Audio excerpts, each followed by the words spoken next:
नमस्कार दोस्तों, आप सभी का स्वागत है आपके अपने YouTube चैनल ज्ञान स्टडी LMP पर। दोस्तों आज हम लोग सामान्य ज्ञान का प्रैक्टिस सेट नंबर 5 करने वाले हैं। इससे पहले दोस्तों हम लोग 4 प्रैक्टिस सेट कर चुके हैं। ये 5वां प्रैक्टिस सेट है, काफ़ी इम्पॉर्टेंट रहने वाला है ये आपके एग्ज़ाम। ध्यान से इस प्रैक्टिस सेट को करिए और लास्ट में कमेंट सेक्शन में ये बताइए कि आपके कितने प्रश्न सही हुए। तो आइए सीधे चलते हैं प्रैक्टिस सेट पे और उसे हल करते हैं। इस प्रैक्टिस सेट का पहला प्रश्न है, पृथ्वी की जुड़वा बहन कहे जाने वाला ग्रह का नाम है बुध, शुक्र, मंगल, प्लूटो। दोस्तों पृथ्वी की जुड़वा बहन शुक्र को कहा जाता है। शुक्र जो है वो सूर्य से निकटतम दूसरा ग्रह है और यह पृथ्वी के सर्वाधिक निकट का ग्रह है, तो इसलिए इसे पृथ्वी की जुड़वा बहन कहा जाता है। तो हमारा ऑप्शन बी सही हो जाएगा। ऑप्शन दोस्तों हमारा सही हो जाता है। अगला प्रश्न लेते हैं। अगला प्रश्न है, निम्न में से कौन सा एक युग्म सुमेलित नहीं है? अम्मान जॉर्डन, बिश्केक तजाकिस्तान, और सी पे है उल्टन बटोर मंगोलिया, और डी पे है सना यमन। तो आपको बताना है इसमें से कौन सा सही सुमेलित नहीं है। तो इसमें बी ऑप्शन हमारा सही हो जाता है, ये सही सुमेलित नहीं है। बिश्केक किर्गिस्तान की राजधानी है, बाकी सही हैं। जॉर्डन की राजधानी अमान है, यमन की राजधानी सना है और मंगोलिया की राजधानी उलट बटोर है। बिश्केक जो है वो किर्गिस्तान की राजधानी है और तजाकिस्तान की राजधानी दुशांबे है। तो बी ऑप्शन हमारा, इस प्रश्न का बी ऑप्शन हमारा सही हो जाता है। आइए अगले प्रश्न पर चलते हैं। अगला प्रश्न है, निम्नलिखित में से कौन सा एक सही सुमेलित नहीं है? फिर से दोस्तों आपको बताना है, 4 ऑप्शन आपके आगे दिए हैं, आपको बताना है इसमें से कौन सा सही सुमेलित नहीं है। तो इसमें बी ऑप्शन सही है। ये बंतु जो है ये नहीं सही है। बंतु जो है वो मध्य दक्षिण अफ्रीका में निवास करने वालों की एक प्रमुख जनजाति है, तो सहारा की नहीं है, तो बी ऑप्शन हमारा सही हो जाता है। अगला प्रश्न है, स्वर्ण का शुद्धतम रूप है? ऑप्शन है 24 कैरेट, बी ऑप्शन है 99.6 कैरेट, सी ऑप्शन है 91.6 कैरेट और डी ऑप्शन है 22 कैरेट। तो दोस्तों स्वर्ण का शुद्धतम रूप 24 कैरेट होता है, यानी ए ऑप्शन हमारा सही हो जाता है। आइए अगला प्रश्न लेते हैं। अगला प्रश्न है, भारत में न्यायिक पुनरीक्षण की संकल्पना निम्नलिखित देश के संविधान से ली गई है? कहाँ से ली गई है? यूनाइटेड किंगडम, संयुक्त राज्य अमेरिका, USSR और ऑस्ट्रेलिया। तो भारत में न्यायिक पुनरीक्षण की संकल्पना संयुक्त राज्य अमेरिका से ली गई है, यानी हमारा बी ऑप्शन सही हो जाता है। भारत में न्यायिक पुनरीक्षण की संकल्पना संयुक्त राज्य अमेरिका के संविधान से ली गई है और ये अनुच्छेद 137 के अनुसार सर्वोच्च न्यायालय को संसद या विधानमंडलों द्वारा पारित किसी अधिनियम तथा कार्यपालिका द्वारा किए गए किसी आदेश को वैधानिकता का पुनरीक्षण करने का अधिकार देती है। तो बी ऑप्शन हमारा सही हो जाता है। अगला प्रश्न है, भारत में रक्षा संगठन का सर्वोच्च कमांडर है? कौन है? रक्षा मंत्री, राष्ट्रपति, प्रधानमंत्री, सेनापति। तो इस प्रश्न का सही उत्तर हो जाता है ऑप्शन बी, राष्ट्रपति सही हो जाता है। भारत के रक्षा संगठन का सर्वोच्च कमांडर राष्ट्रपति होता है। आइए अगला प्रश्न लेते हैं। दोस्तों अगला प्रश्न है, लोलक घड़ियाँ गर्मियों में सुस्त क्यों हो जाती हैं? ये ऑप्शन में दिया है गर्मियों के दिन लंबे होने के कारण, बी है कुंडली में घर्षण के कारण, सी है लोलक की लंबाई बढ़ जाती है जिससे इसकी इकाई दोलन में लगा हुआ समय बढ़ जाता है, और डी ऑप्शन में दिया हुआ है गर्मी में लोलक का भार बढ़ जाता है। प्रश्न का सही जवाब है ऑप्शन सी, लोलक की लंबाई बढ़ जाती है जिससे इकाई दोलन में लगा समय बढ़ जाता है। ये दोस्तों अगला प्रश्न लेते हैं। अगला प्रश्न है, जिंक सल्फेट का आमतौर पर प्रयोग किया जाता है? ए में दिया है कवकनाशी के रूप में, शाकनाशी के रूप में, कृंतकनाशी के रूप में और गंधहारक के रूप में। गंधहारक के रूप में दोस्तों यहाँ पर गंध है, सही कर लीजिएगा। तो इस प्रश्न का सही जवाब हो जाता है कवकनाशी के रूप में, ए ऑप्शन हमारा सही हो जाता है। दोस्तों अगला प्रश्न है, निम्न में से किसे भारतीय रिजर्व बैंक द्वारा निर्धारित नहीं किया जाता है? दोस्तों ए ऑप्शन में दिया हुआ है बैंक दर, बी ऑप्शन में दिया है CRR और सी ऑप्शन में है PLR और डी में है SLR। तो दोस्तों बैंक दर, CRR और SLR ये तीनों ही RBI द्वारा निर्धारित की जाती हैं, जबकि PLR RBI द्वारा निर्धारित नहीं की जाती, यानी इस प्रश्न का सही उत्तर ऑप्शन सी हो जाएगा। आइए दोस्तों अगला प्रश्न लेते हैं। अगला प्रश्न है, निम्नलिखित में से किसके अंतर्गत भारत में सर्वप्रथम सर्वोच्च न्यायालय की स्थापना हुई? ए है रेगुलेटिंग एक्ट अधिनियम 1773, बी है चार्टर एक्ट अधिनियम 1853, सी है भारत सरकार अधिनियम 1953 और डी है भारतीय संविधान 1950। तो दोस्तों इस प्रश्न का सही उत्तर हो जाएगा ऑप्शन ए रेगुलेटिंग एक्ट अधिनियम 1773, यानी हमारा ए ऑप्शन सही हो जाता है। आइए दोस्तों अगला प्रश्न लेते हैं।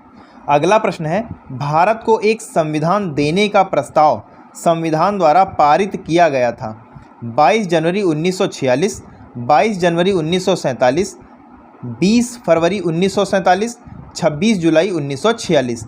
तो दोस्तों इस प्रश्न का सही उत्तर हो जाएगा ऑप्शन बी 22 जनवरी 1947। अगला प्रश्न है, भारत की अर्थव्यवस्था में सबसे अधिक योगदान किस क्षेत्र का है? प्राथमिक क्षेत्र, द्वितीयक क्षेत्र, इनमें से कोई नहीं।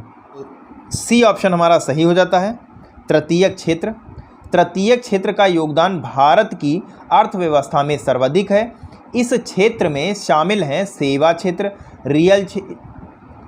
रियल एस्टेट, होटल और रेस्टोरेंट, दूरसंचार इत्यादि। वर्तमान में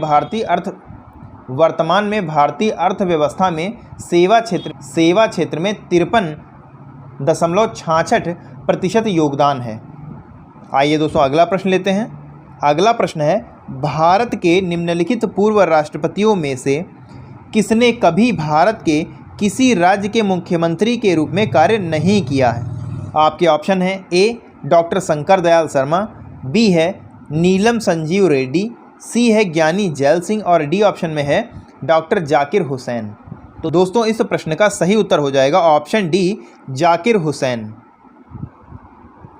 आइए दोस्तों अगला प्रश्न लेते हैं। अगला प्रश्न है, निम्नलिखित में से कौन शिक्षा के अधिकार के दायरे में नहीं आता है? सरकारी स्कूल, निजी स्कूल, मदरसे, निधि फंड द्वारा वित्त पोषित सरकारी स्कूल। तो दोस्तों इस प्रश्न का सही उत्तर हो जाएगा ऑप्शन सी मदरसे। मदरसों और वैदिक पाठशालाओं को बच्चों के निःशुल्क और अनिवार्य शिक्षा के अधिकार अधिनियम के दायरे से स्पष्ट रूप से बाहर रखा गया है।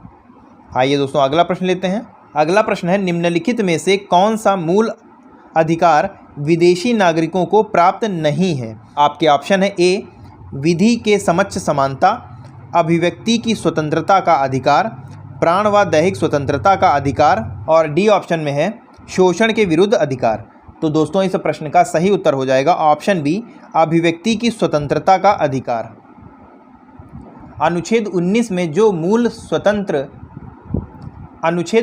जो मूल स्वतंत्रताएं दी गई हैं वह केवल भारतीय नागरिकों को प्राप्त हैं, विदेशियों को नहीं। तो बी ऑप्शन हमारा सही हो जाता है। आइए दोस्तों अगला प्रश्न लेते हैं। राष्ट्रपति का अभिभाषण तैयार किया जाता है ए राष्ट्रपति के विशेष सचिव द्वारा, लोकसभा मामलों के मंत्री द्वारा, लोकसभा के स्पीकर तथा राज्यसभा के सभापति द्वारा संयुक्त रूप से, प्रधानमंत्री और उसके मंत्रिमंडल द्वारा।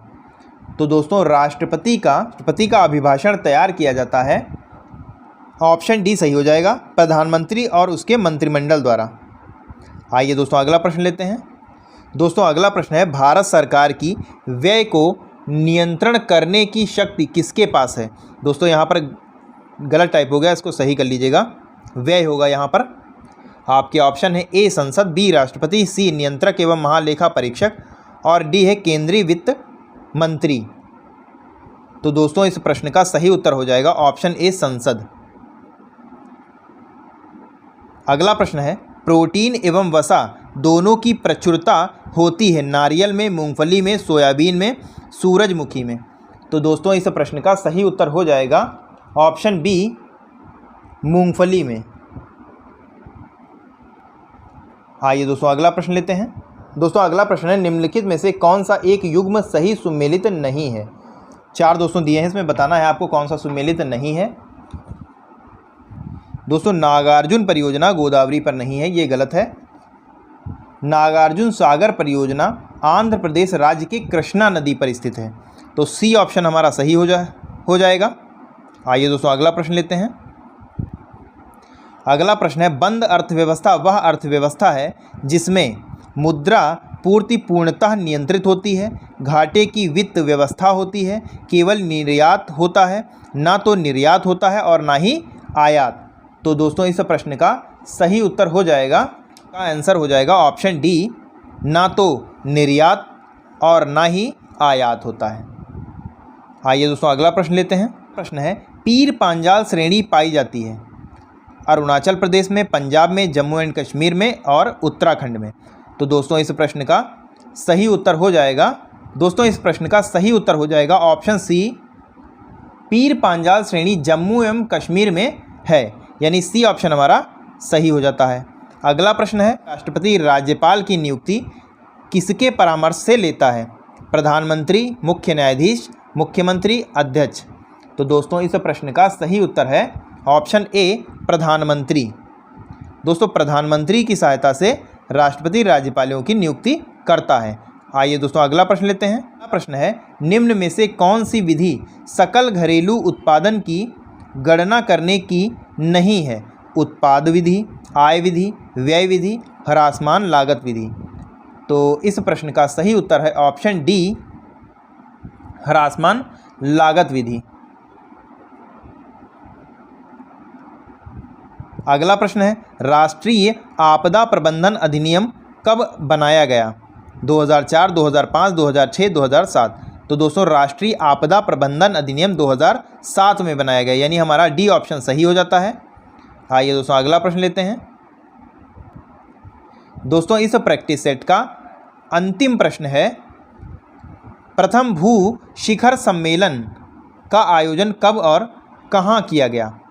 आपके ऑप्शन है, ए 1993 ईस्वी में ब्राज़ील में, 1993 ईस्वी में जापान में, सी ऑप्शन है 1994 ईस्वी में रियो डी जेनेवा में, और डी ऑप्शन है 1994 ईस्वी में याकोहामा में। तो दोस्तों इस प्रश्न का सही उत्तर हो जाता है ऑप्शन ए, 1993 में ब्राज़ील में।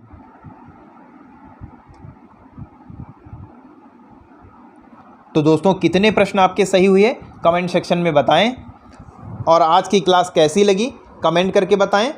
और अगर आपको क्लास पसंद आई हो तो लाइक करें, और अगर आप चैनल पर पहली बार आए हैं तो चैनल को सब्सक्राइब कर लें और साथ ही साथ बेल आइकन को अंडर प्रेस कर लें, जिससे अगली क्लास की जानकारी आपको मिलती रहे, क्योंकि आने वाली क्लासेस लेखपाल की परीक्षा के लिए काफ़ी इम्पॉर्टेंट रहने वाली हैं और इम्पॉर्टेंट प्रश्न ही कराए जाएंगे इसमें, जो आपको परीक्षा हॉल में देखने को मिल सकते हैं। तो मिलते हैं अगली क्लास में, तब तक के लिए नमस्कार, जय हिंद, जय भारत।